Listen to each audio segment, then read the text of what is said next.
बहन जी बेवकूफ़ी भरी बातें कर रही है, बेवकूफ़ी भरी बातें कर रही है। एक सच्चे देश के नागरिकों को आतंकवादी कह रही है खड़े होके।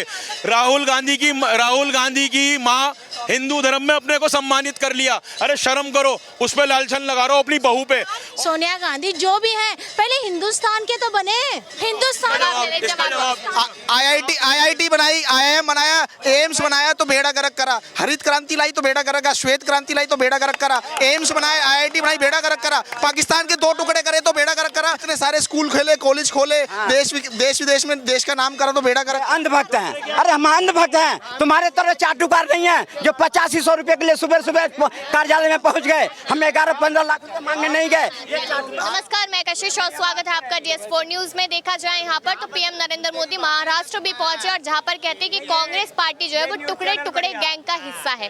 साथ ही साथ यहाँ पर राहुल गांधी के खिलाफ FIR होती है और यहाँ पर रवनीत सिंह बिट्टू जो है वो बयानों से बाज नहीं आ रहे, अपने लगातार यहाँ पर अलग अलग बयान दे रहे। तो आखिरकार भेदभाव क्यों? आखिरकार एक तरफ FIR, दूसरी तरफ कुछ भी नहीं। तो चलिए जनता से बात करते हैं कि आखिरकार क्या कहती है जनता, क्या लगता है। यहाँ पर पहली बात तो पीएम मोदी जो है वो महाराष्ट्र पहुंचे और कहते हैं कि कांग्रेस पार्टी टुकड़े टुकड़े गैंग का हिस्सा। देखिए, सबसे पहले टुकड़े टुकड़े गैंग आज से उनसे पूछ लो कि है कौन, बता दो।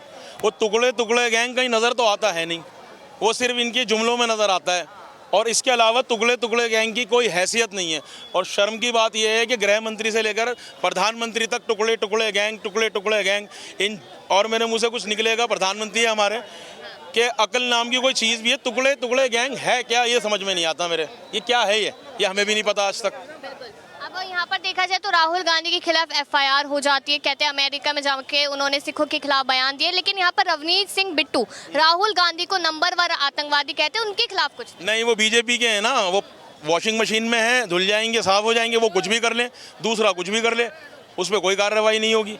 समझ गए ना आप। तो राहुल गांधी के खिलाफ FIR हो जाती है, बिट्टू के खिलाफ कुछ भी नहीं होता, क्योंकि वो बीजेपी में सीधी। अब तो लोगों की समझ में भी आने लगा है कि बीजेपी में राहुल गांधी के खिलाफ जो बयानबाजी चल रही है, कभी आतंकवादी बोल रहे हैं, तो ये उनकी एक तरह की बौखलाहट दिखा रहे हैं कि जिस तरीके से राहुल गांधी का जो राजनीतिक कद बढ़ता जा रहा है और वो 100 सीटें लेकर आए हैं, मतलब कांग्रेस की डबल सीटें हुई हैं और शतक ठोका है कांग्रेस ने, तो बीजेपी पूरी तरीके से बौखला गई है। अभी 4 राज्यों में चुनाव है, 4 में बीजेपी का सुपड़ा साफ होगा। आप ये देखना, मैं हरियाणा से आता हूँ, हरियाणा के किसी गाँव में बीजेपी वाले को घुसने नहीं दे रहे वहाँ, क्योंकि जो हालत है बीजेपी ने कर दिया सुपड़ा। एक तरफ बीजेपी का सुपड़ा साफ होने वाला 4 राज्यों में, और ये जो मोदी सरकार है ये 3-4 महीने के अंदर गिर जाएगी। ये 5 साल नहीं चलेगी। आप क्या कहेंगे, 3-4 महीने में गिर जाएगी सरकार? ये तो कह रहे थे जो सरकार में मोदी आएगा ही नहीं, ये तो कह रहे थे 4 तारीख को मोदी आएगा ही नहीं। कहाँ से आ गया मोदी? फिर इनको 4 तारीख को काउंटिंग है ना, पता चल जाएगा कि कहाँ क्या होने वाला है। 8 तारीख को काउंटिंग है ना, 8 तारीख को पता चल जाएगा। और रही बात, सुनो रही बात जिन्होंने कहे टुकड़े टुकड़े गैंग पर, में टुकड़े टुकड़े गैंग क्यों नहीं कहें?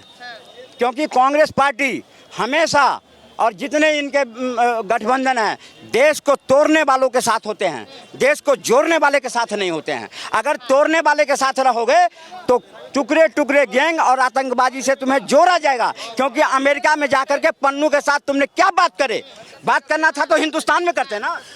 चाचा बौखलाहट में बोल रहे हैं, बीजेपी के अंधभक्त हैं, पान दबा के खा रखा है 120 का, वो लग रही है इनकी शक्ल से अब भी पान चल रहा है मुंह में। समझ गए? पढ़ा लिखा आदमी, गरीब आदमी और शिक्षित आदमी राहुल गांधी को समझ रहा है और गरीबों के दिल में राहुल गांधी आहिस्ता आहिस्ता जगह बना रहे हैं, ये नज़र आ रहा है। तुम जाओ अंबानी की शादी में, बिलियन और ट्रिलियन की शादी में, जहाँ पर जो है 2 किलो सोना तो रात को सुबह जो सफाई कर्मी होते हैं उनको पड़ा हुआ मिला है, और राहुल गांधी जाता है गरीब मजदूर मोची जो जूते सीता है उसकी दुकान में और उसके साथ बैठ के उसकी चप्पल सीता है। ये है राहुल गांधी और मोदी जी में फ़र्क। सुन लो, समझ गए? समझा देता हूँ, ये क्यों नहीं जाएंगे? आज तक जितने जूते चप्पल के दुकान पर गए, कुली के पास गए, कभी उसको 2 रुपये की मदद करी? कभी करी मदद? आज अगर मोदी सबका साथ, सबके विकास के साथ चल रहा है देश में, तो आज मोदी बुरा है।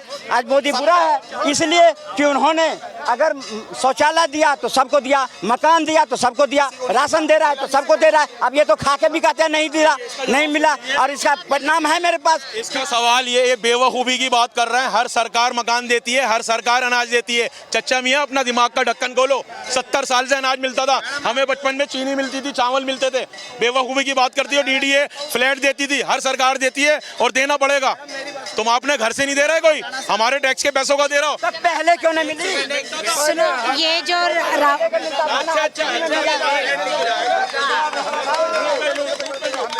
ये जो राहुल गांधी के बारे में बात कर रहे हैं, तो इसके तो नाना दादा पापा सारा मामा सब हिंदुस्तान में राज कर चुकने के बाद भी क्यों हारे, क्यों हारे?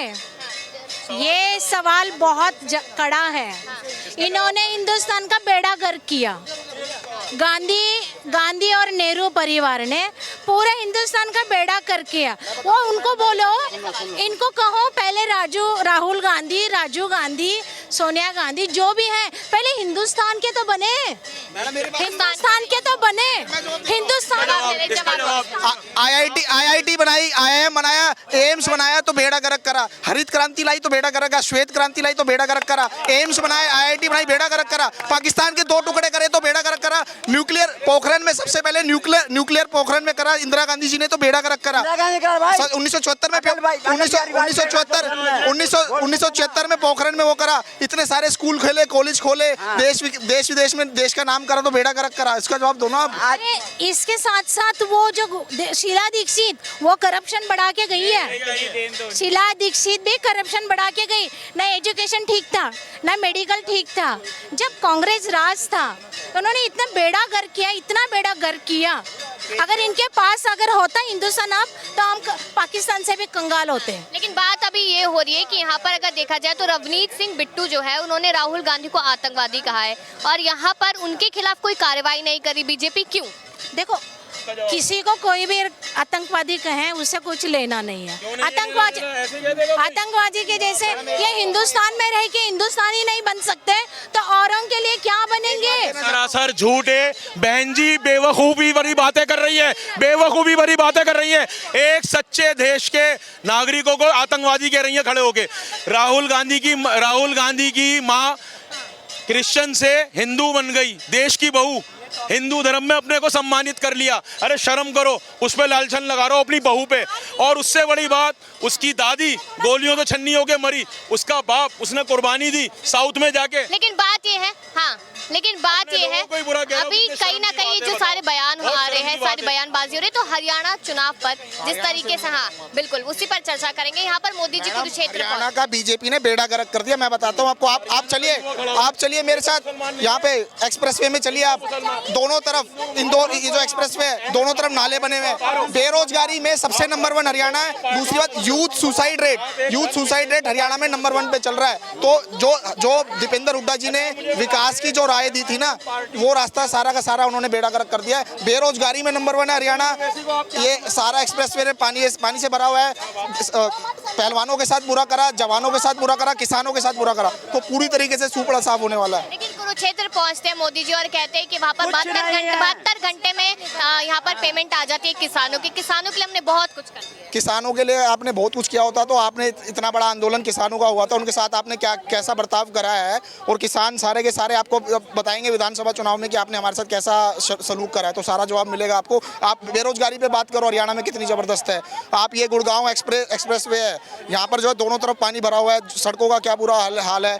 जवानों के साथ आपने देखो, जो जवानों के साथ जो सलूक हुआ है, तो सारे के सारे जो है हरियाणा का बेड़ा गर्क कर दिया है। और ये सरकार पूरी तरीके से बीजेपी की वहाँ सुपड़ा साफ होने वाला है। लेकिन यहाँ पर अभी जब कुरुक्षेत्र पहुंचे तो एक और बयान वो देते हैं, बुजुर्गों को लेकर बयान लगातार देते हैं यहाँ पर कि उनकी पेंशन पहले 500 रुपए थी, अब 3000 रुपए होगी। तो ये सारी बातें कहीं ना कहीं सच्चाई नहीं लगती कि ऐसा काम करेंगे। ये केवल और केवल जुमलेबाजी करने वाली बात है, क्योंकि जो है मोदी जी बहुत बार इस लाल किले से खड़े होकर जो झूठ बोलते हैं कि भाई नोटबंदी में इतना काला धन आ गया था, तो झूठ बोलते हैं। उनके तो शाम तक सारा का सारा क्लियर हो जाता है कि कितने झूठ उन्होंने बोले हैं। तो ये सारे के सारों की तथ्यात्मक दृष्टि से इनका जो है चेक करा जाना चाहिए। झूठ बोलते हैं ऐसा? बिल्कुल बिल्कुल, मोदी जी झूठ बोलते हैं ऐसा ये कह रहे हैं। किसने कहा है? अभी जाकर के गुड़गांव के फ्लाईओवर खड़े हो जाओ, दुबई दिखता है। मैं वहीं से आया हूँ, अभी मैं वहीं से ड्राइव करके आया। दोनों तरफ पानी भरा पड़ा है यार, दोनों तरफ गुड़गांव में। लेकिन ये हरियाणा के हैं और कह रहे कि काम नहीं किया है। ये तो कहते थे हिंदुस्तान में भी मोदी नहीं आएगा, इनके कहने से क्या होता है?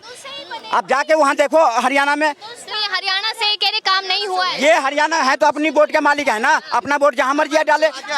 मैं गाड़ी चला के जहाँ से आ रहा हूँ, दोनों तरफ पानी भरा पड़ा है। ये जो एक्सप्रेसवे है गुड़गांव वाला एक्सप्रेसवे देखो ना, आपने 18 करोड़ का बजट बनाया था, 251 करोड़ रुपए पर किलोमीटर पे आया है। तो ये सारा का सारा पैसा सैनी जी और मोदी जी खा गए।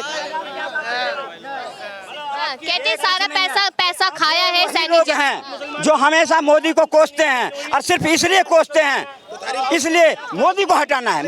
मोदी हटने वाले हैं। मोदी को विष्णु का अवतार आप मानते हो, हम थोड़ी मानते हो नहीं विष्णु का अवतार। हमारे लिए तो वो उनका नीतिगत विरोध करेंगे। एक अभी मुझे कह रहा था ये अंधभक्त हैं। अरे हम अंधभक्त हैं, तुम्हारे तरह चाटुकार नहीं है जो 8500 रुपए के लिए सुबह सुबह कार्यालय में पहुंच गए। हम 11-15 लाख रुपए मांगने नहीं गए। अरे आपने तो 2 करोड़ रोजगार भी बोले थे, आपने तो आवास भी बोला था, एजुकेशन भी बोली थी, शिक्षा भी बोली थी, सब चीजों में आप पीछे हटते चले गए। बेरोजगारी में आज हरियाणा नंबर 1 है, यूथ सुसाइड रेट में नंबर 1 है। आप देखिए नोटबंदी करके आपने कमर तोड़ दी अर्थव्यवस्था की, जीएसटी लागू आपको करना नहीं आया। तो सारा का सारा इनका कूच चक्कर है, दमन चक्कर है। अब ये खत्म होने का समय इसका आ गया। हरियाणा में जनता किसे पसंद कर रही है? हरियाणा में कांग्रेस की सरकार आ रही है पूरी तरीके से दीपेंद्र भैया की सरकार आएगी, दीपेंद्र हुड्डा जी की सरकार आएगी। और जो है वहाँ पर दोबारा से जो विकास की जो गति चल रही थी वो दोबारा से ट्रैक पे आएगी। जो रेल ऑन ट्रैक दोबारा आएगी वहाँ पर। ने जो घोषणा पत्र भी जारी करा है उसके अंदर जो उन्होंने वादे करे हैं बिल्कुल ही सोच समझ कर किए गए हैं और वो सारे पूरे होंगे। क्योंकि आप देखो ना बीजेपी हरियाणा के अंदर तो भगदड़ मची हुई है। सारे के सारे नेता छोड़ के कांग्रेस के अंदर आ रहे हैं। तो ये तो सारे संकेत इस तरफ इंगित करते हैं कि बीजेपी का वहाँ पे सुपड़ा साफ होने वाला है। लेकिन ऐसा माना जाता है ना, जहाँ मोदी जी पहुंच जाते हैं वहाँ पर जीत तो भाजपा की ही होती है। अब देखिए मोदी जी पहुंचे। यही बात मैं कह रहा हूँ। उल्टा इस बार ये हो रहा है कि बीजेपी हरियाणा ने ये निवेदन करा है मोदी जी से कि भैया आप गलती से भी चुनाव प्रचार में मत आ जाना, क्योंकि अगर आप आ गए तो और ज्यादा बेड़ा गर्क कर दोगे आप। पहले ही हम हार रहे हैं और अगर आप आ गए तो और आप ये देखिए कितनी जनसभाएं उन्होंने संबोधित करी है मोदी जी ने, बहुत कम करी है। पहले वो हर चुनाव में चले जाते थे, ये होता था कि मोदी जी जीत की गारंटी है। अब वो हरियाणा चुनाव में बिल्कुल नहीं आ रहे, इसलिए तो नहीं आ रहे क्योंकि सबको पता है कि अगर ये चुनाव में आएंगे तो बेड़ा गर्क कर देंगे। पहले बीजेपी वहाँ पे आ रही है और हार जाएगी। बिल्कुल, अगर देखा जाए यहाँ पर तो कहीं ना कहीं जनता का साफ तौर पे कहना है कि हरियाणा में शायद बीजेपी साफ होती नजर आ सकती है। लेकिन आप लोग अपनी राय दीजिएगा, क्या लगता है? और देखते रहिए DS4 न्यूज़।